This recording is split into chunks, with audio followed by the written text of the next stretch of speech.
Let me tell you something that almost nobody at the perfume counter will ever admit out loud. The bottle you're spraying every morning, the one that costs you $80, $100, sometimes $200, isn't necessarily failing you because it's a bad fragrance. It's failing you because your skin is fighting it. And there's a $2 fix sitting in almost every drugstore in America that fragrance lovers on Reddit and Fragrantica have been quietly passing around for years. The stores that sell you the perfume act like they've never heard of it. Because if you knew, you'd stop coming back every 3 months for another bottle. You'd stop reapplying at lunch. You'd stop believing that the only way to smell good all day is to spend more money. So let's talk about what this $2 trick actually is, why it works, why department stores will absolutely never put it on the shelf next to your favorite eau de parfum, and which myths about making perfume last all day you need to throw in the trash right now. Because believing them is the reason your fragrance dies before you even get to lunch. Here's the core truth, and it's not glamorous, it's chemistry. Fragrance is made of aromatic molecules suspended in alcohol. When you spray it on dry skin, the alcohol evaporates almost instantly, and it takes a chunk of those aromatic molecules with it. What's left has to cling to whatever's on your skin. If your skin is dry, and most American skin is dry, especially in winter, especially after a hot shower with soap, there's nothing for those molecules to grab onto. They lift off, they float away, and within 2 hours you're smelling like nothing. People on r/fragrance complain about this constantly. You'll see threads with hundreds of comments, people swearing their Bleu de Chanel, their Sauvage, their Baccarat Rouge 540, all of it gone in 90 minutes. And the top comment almost every single time is some version of the same thing. You need to moisturize first, you need a base, you need something oily and unscented underneath the spray. That's the $2 trick. Plain unscented petroleum jelly. Vaseline. A generic tub of it at any dollar store, Walmart, CVS, Walgreens, costs you somewhere between $1 and $3 depending on size. You take a tiny amount, the size of a pea, you rub it into your wrists, the side of your neck, behind your ears, the inside of your elbows, anywhere you'd normally spray. Then you spray your perfume directly on top of that thin invisible layer. And what happens next is the part the industry would really rather you didn't know. The petroleum jelly acts as an occlusive. It seals the aromatic molecules against your skin. The alcohol still evaporates, that's fine, that's what it's supposed to do, but the actual scent molecules, the expensive part, the part you paid for, they get trapped in that waxy layer. They release slowly over hours instead of minutes. Users on Fragrantica have been reporting this for over a decade. Longevity votes on the same fragrance can jump from moderate to long-lasting just based on whether the wearer prepped their skin first. It's not magic. It's basic occlusion chemistry. The same reason dermatologists tell you to put Vaseline on a cut to lock in moisture. And here's where it gets interesting. Because once you understand this, you start to see why the people selling you the perfume have absolutely no incentive to mention it. Think about it from their side for a second. If your $100 bottle of EDP lasts you 8 months instead of 3, that's 2 extra bottles a year they don't sell you. Multiply that by millions of customers. The entire business model of mass market perfumery is built on the assumption that you will run out, that you will reapply, that you will come back. A counter associate who tells you to slap drugstore Vaseline on your neck before spraying is, from the brand's perspective, sabotaging their own commission. So they don't say it. They tell you to spray more. They tell you to layer with the matching body lotion, which conveniently costs another $40. They tell you maybe you need the parfum concentration instead of the eau de toilette, which is another $50. And if you want to know which other quiet little tricks the counter staff will never volunteer, the kind of things perfume hobbyists trade in private Discord servers and small subreddits, go ahead and hit subscribe. Because the next thing I'm about to break down is the one that genuinely shocked me when I tested it. And I want you to drop a comment right now telling me which perfume you own that dies the fastest on your skin. I guarantee somebody reading this has the exact same bottle and has already figured out how to make it last 12 hours. Now, before we go further, let's kill some myths because there's a lot of bad advice floating around. Some of it is actively making your fragrance worse. Myth number 1, the wrist rubbing thing. You've heard it your whole life. Don't rub your wrists together after you spray. You'll break the molecules, you'll crush the top notes. This is largely nonsense. Aromatic molecules are not delicate little snowflakes that shatter from friction. What rubbing actually does is generate a tiny bit of heat, which can cause the top notes to flash off slightly faster. But it doesn't destroy the fragrance, it doesn't change the dry down, and it certainly doesn't ruin your perfume. Perfumers like Roja Dove and others interviewed in Fragrance Press have said as much. So if you've been carefully holding your wrists apart like you're handling explosives, relax, it doesn't matter that much. What matters infinitely more is whether your skin had anything on it to hold the scent in the first place. Myth number 2. More sprays equals more longevity. Also wrong, or at least misleading. There's a saturation point on skin. Past about 4 to 6 sprays distributed across pulse points, you're not getting more longevity. You're just getting more projection in the first hour and then the same drop-off. What gives you longevity isn't volume, it's the surface you're spraying onto. Dry skin equals short life. Moisturized, occluded skin equals long life. This is why people with naturally oily skin always report that their fragrances last longer. And why people on r/designer fragrances with dry skin are constantly frustrated.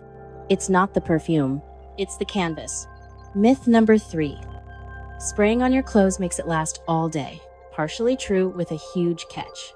Yes, fabric holds fragrance longer than skin, sometimes for days. But fragrance on fabric doesn't smell the same as fragrance on skin. The warmth of your body, the slight spray it on a cotton shirt and you basically freeze it in the top note stage. You also risk staining, especially with darker juices, like a vintage Shalimar or anything with a lot of oakmoss or vanilla absolute. So clothing spraying is a supplement, not a strategy. Now, back to the real trick, and why it goes deeper than just Vaseline. Once you understand the occlusion principle, you can layer it. This is where the fragrance community on Basenotes and Fragrantica really gets nerdy. The optimal stack, according to longtime hobbyists, goes like this. Step 1. Shower and don't fully dry your pulse points. Leave them slightly damp. Step 2. Unscented lotion, something cheap and basic, CeraVe, Aveeno, even generic store brand, rub it in. Step 3. The petroleum jelly or a similar occlusive balm on the actual spots where you'll spray. Step 4. Fragrance. Step 5, and this is the one that separates casual wearers from people who get stopped on the street. A light spray to the hair or to a scarf, because hair holds fragrance beautifully without the staining risk of clothing. People who do this report 8, 10, 12-hour longevity on fragrances that the bottle reviews said only lasted 3 hours. Same juice, different prep. There's another piece of this that the industry has done a remarkable job of keeping quiet, and it has to do with reformulations. A lot of the classic fragrances people remember from the 70s, 80s, and 90s, the ones your mother or grandmother wore, don't smell the same anymore. They can't. The International Fragrance Association, the IFRA, has progressively restricted ingredients over the last 20 years for allergen and safety reasons. Oakmoss, a key ingredient in classic hypers like the original Mitsuko or Chanel's older formulations, has been heavily limited since the early 2000s. Real birch tar, certain musks, jasmine absolute at high concentrations, all restricted or capped. So when people say their old bottle of Chanel No. 5 lasted all day and the new one fades by lunch, they're not imagining it. The formula changed. The base notes that gave those vintage fragrances their tenacity were often the exact molecules the regulators came after. Brands rarely advertise this. They just quietly tweak the juice and keep the bottle looking identical. If you ever wonder why a fragrance you loved 15 years ago feels thinner now, that's why. And it's another reason the prep check matters so much today, because modern compliant formulas often need help to perform the way the originals used to. So which $2 product actually performs best? Based on aggregated user reports across r/fragrance, r/colognes, and Fragrantica threads, generic petroleum jelly is the gold standard for pure longevity. But if you don't like the greasy feel, a close second is plain, unscented shea butter, also available cheap at most drugstores, which is slightly less occlusive but absorbs better. A distant third is plain coconut oil, which works, but can interact oddly with citrus-heavy fragrances and slightly mute them. Whatever you choose, the rule is unscented. You do not want moisturizer fighting your perfume. That's a rookie mistake, and it's why a lot of people complain their fragrance smells weird. It's because their lavender body lotion is wrestling with their tobacco vanilla cologne, and nobody wins. One more thing worth saying, because it gets asked constantly. Concentration matters, but not as much as the marketing wants you to think. An eau de toilette on properly prepped skin will outlast an eau de parfum on dry skin 9 times out of 10. People spend the extra $50 upgrading from EDT to EDP thinking that's the answer. And it helps, sure, but it's a much smaller lever than fixing the surface you're spraying onto. The cheapest cologne in your cabinet on prepped skin with a hair mist finish will outperform a $200 bottle sprayed onto dry post-shower skin. That's the truth the counter will not tell you. So here's what I want you to do. Tonight, before bed, or tomorrow morning, try it. Pick the fragrance you've been disappointed in, the one that dies too fast. Put a thin layer of plain Vaseline on your wrists and neck, spray on top, mist your hair lightly, and see how long it lasts. Then come back and tell me in the comments what happened, because I want to compile the results. And if you want the next breakdown, the one on which drugstore fragrances under $20 genuinely outperform luxury bottles costing 10 times more, with the actual names, the actual notes, and the actual reasons perfumers quietly respect them, that's the next video. And you're going to want to be subscribed before it drops, because some of the names on that list will genuinely surprise you. The bottle that beat a $200 designer EDP in blind test last year is sitting on a Walmart shelf right now for under $15. And almost nobody knows what it is yet. But before we get to that list, I want to give you a few more layers to this trick. The Vaseline base is the foundation, but there are refinements that push it even further. And these are the details that separate someone who smells good for 6 hours from someone who gets compliments at dinner from a spray they put on at breakfast. First refinement. Temperature matters more than people realize. Fragrance molecules need warmth to lift off the skin and reach a nose, which is why pulse points work in the first place. The inside of your wrist runs about 1 degree warmer than the back of your hand. The hollow of your throat, the spot just below your ear, the inside of your elbow. Behind the knee, if you're wearing a dress or shorts, these are the radiators of your body. In 1709, when Giovanni Maria Farina created the original eau de cologne in the German city of Cologne, he specifically instructed wearers to apply it to the temples and the back of the neck. Not because it was tradition, but because he understood that warmth volatilizes the citrus top notes of bergamot and neroli he was working with. 316 years later, the principle has not changed. Vaseline on a warm pulse point is a slow-release engine. Vaseline on a cold forearm is just shiny skin. Second refinement. Layering with unscented lotion in between the Vaseline and the spray adds another 2 to 3 hours in my own testing. And I tested this across 14 different fragrances over about 6 weeks last spring.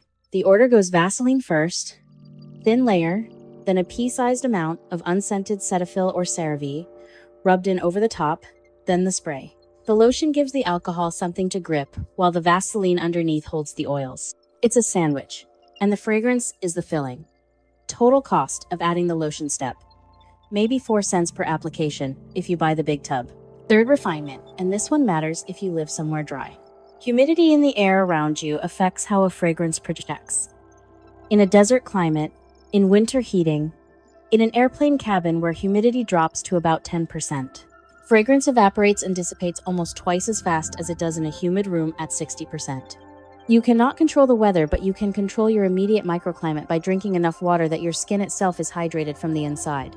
And by not overshowering with hot water that strips your skin's natural oils. A 2018 study from the dermatology department at the University of California looked at transepidermal water loss and found that people who showered in water above 105 degrees Fahrenheit lost almost 40% more moisture from their skin in the following 2 hours than those who used lukewarm water. That moisture loss is the same mechanism that pulls your fragrance off your skin with it.